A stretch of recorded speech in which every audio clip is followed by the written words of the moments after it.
લો ભાઈ વિરોધ તો માર્કેટમાં ચાલશે નો થવાનો છે. એમ કોઈ બિયાય હાટે દાડા મળશે નહીં. ખરા ખેલ મેદાનમાં હોય વેળા જવા દો, ફળ જવા દો. જબરા હોય એમનો નાથ નોખું નાથ મારું રાવણની માતાનું વેણ છે. ધમો માતાયું નહીં કોક વાટ કાઢની હોય ને પકડી પકડી સુડેલો બિહારી હોય હું નખો જ્યાં ઘરનું જેરું છું.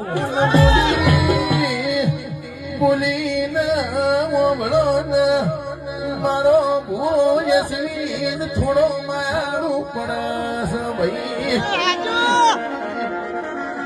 જેના જેના મન શેતરી છે એના ધોળા દાડાનો શેતરું તો મન કાળું હીરાની માતા નહીં કહેવાની. વિડીયો મારો માર્કેટમાં માયાળું માણસનો ફરી જો છે તો ભલા વિડીયો ફરી જો એક બી દાડા બના ઉગમણા વાહમોનો ભરું તો તારી માતાનો કેવું એ જેના ભુવાની લીધી છે એ ધોળા દાડા નો લઉં તો સહેલું માતા નહીં પગાર ના